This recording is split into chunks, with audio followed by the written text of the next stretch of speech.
IIHMR foundation द्वारा TEDx IIHMR university के द्वितीय संस्करण का गुरुवार को जयपुर में आयोजन किया गया। इसमें शिक्षा, चिकित्सा, सामाजिक सरोकार, लोक कला संरक्षण आदि के तकनीकी नवाचार कर देश और समाज को बेहतर बनाने वाले परिश्रमी युवा ने अपने विचारों से युवाओं को प्रेरित किया। IIHMR विश्वविद्यालय में ये इंस्पायर, इनोवेट, इम्पैक्ट विषय पर केंद्रित एक प्रेरक टॉक शो रहा, जहां सकारात्मक बदलाव लाने के लिए प्रतिबद्ध दूरदर्शी और चेंज मेकर्स के एक समूह को मंच पर लाया गया। इस कार्यक्रम के मुख्य अतिथि चिराटे वेंचर्स के संस्थापक और अध्यक्ष सुधीर शेट्टी का उद्घाटन भाषण रहा। IIHMR यूनिवर्सिटी के अध्यक्ष डॉक्टर पिया सोडानी, फाउंडेशन के निर्देशक यामिनी अग्रवाल, निर्देशक अयान अग्रवाल और IIHMR स्टार्टअप के CEO पुनीत दत्ता ने वक्ताओं का स्वागत किया। इस टॉक शो में जहां यौगिक न्यूरोसर्जन डॉक्टर मयूर विनय कुमार काकू ने सर्जिकल हस्तक्षेप की आवश्यकता के बिना न्यूरोलॉजिकल स्थितियों के इलाज के लिए पूर्वी और पश्चिमी प्रथाओं को एकीकृत करने की अपनी अनूठी यात्रा साझा की, वहीं राजस्थान रॉयल फाउंडेशन की प्रमुख दीक्षा सेखरी ने सामाजिक प्रभाव पहल के माध्यम से स्थायी परिवर्तन लाने पर एक प्रेरणादायक व्याख्यान दिया। तो TEDx एक बहुत ही यूनिक प्लेटफॉर्म है जहाँ पे आप आइडियाज़ के बारे में बात कर सकते हैं। एंड IIHMR ने इतना अच्छा इवेंट एंड अच्छे से क्यूरेट किया है, डिफरेंट स्पीकर्स को लाए हैं ताकि वो अपने स्टूडेंट्स को इंस्पायर कर सके और हम जैसे लोग भी अपने आइडियाज़ लोगों को बता सकें। तो बहुत ही ब्यूटीफुल प्लेटफॉर्म है। कुछ एक्स्ट्रा नया लगा यहाँ पे अदर प्रोग्राम से? यहाँ पे आई थिंक वही जो स्पीकर्स का क्यूरेशन है एंड जो हमसे बताया जाता है कि क्या गाइडलाइंस है, हम किस तरह से टॉपिक सेलेक्ट करें, क्योंकि ये सिर्फ यहाँ के स्टूडेंट्स के लिए ये पूरे ग्लोबली जाता है, ये जो हम यहाँ पे बात करते हैं।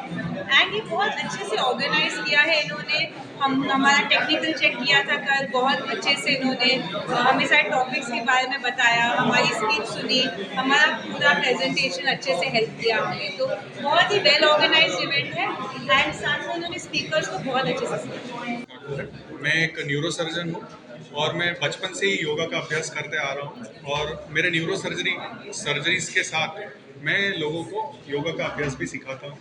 उससे बहुत सारे लोगों को बिना सर्जरी के स्पाइन के जो प्रॉब्लम्स है वो ठीक हो जाते हैं। बहुत बार उनको सर्जरी की जो पहले बताया गया था कि सर्जरी की ज़रूरत है, वो ज़रूरत भी निकल जाती है और उतना ही नहीं, उसके साथ साथ बाकी जो बीमारियां हैं उसमें भी उनको लाभ हो जाता है। सर, इस चीज़ की जागरूकता के लिए आप लोगों के द्वारा क्या कार्यक्रम किए जा रहे हैं? तो मेरा एक YouTube चैनल है जिसके ऊपर मैं रोज सवेरे लाइव आता हूँ। एक अभ्यास है जिसको बोलते हैं ब्रह्म मुहूर्त योग जी, जो सवेरे मतलब सूर्योदय के 96 मिनट पहले शुरू किया जाता है। इससे ये होता है कि जो हमारा न्यूरो एंडोक्राइन एक्सिस है जी, हमारे नर्वस सिस्टम और हमारे जो हार्मोन्स हैं दोनों बैलेंस में आते हैं और वो जब बैलेंस में रहते हैं तो शरीर में कोई रोग की भावना नहीं पैदा होती है, शरीर और निरोगी रहता है और मन भी खुश रहता है। उसके बाद बहुत प्रॉब्लम्स आए, हमें भी आए। हम एजुकेशन स्पेस में फिनटेक सोल्यूशंस प्रोवाइड करते हैं, तो एडुटेक काफ़ी बंद हो गए, कंपनीज लोग खरीदना बंद कर दिए, प्रॉब्लम्स तो आए।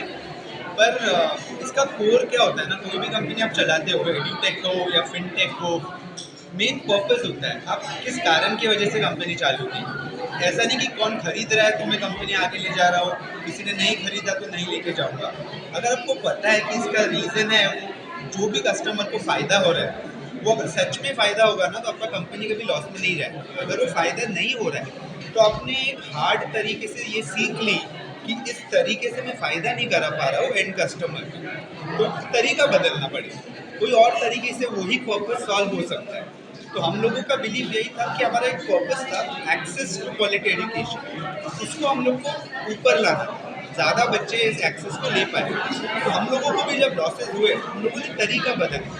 सिर्फ लोन्स एक ही तरीका नहीं होती एजुकेशन को सपोर्ट करने के लिए, तो हम लोगों ने करेंसी लाई, एजुकेशन करेंसी, जिससे आप जो भी फीस भरते हो करेंसी आप बाय नहीं कर सकते, बट ये करेंसी में आप कोई भी इंस्टीट्यूशन की फ़ीस भरते हो तो हम आपको वो करेंसी देते हैं और वो करेंसी आप रेस्टोरेंट्स कैफ़ेज़ में खर्चा करके अपनी फ़ी रिकवर कर पाओ।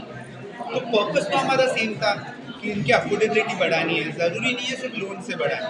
तो अगर आपका पर्पस क्लियर है ना, आप अलग तरीके से वो पर्पस को सॉल्व कर सकते हैं। तो एडुटेक कंपनी में जिसने तरीके बदले, अडेप्ट किए नए मार्केट में, वो अभी भी सक्सेसफुल है। जिन्होंने अडेप्ट नहीं किया उनको वैसा ही करना था जो अभी मार्केट नहीं ले रहा है, कस्टमर्स को पसंद नहीं आ रहा है, सिर्फ वो कंपनीज बन रही हैं। तो समझना पड़ेगा कि मार्केट में अडेप्ट कैसे करें।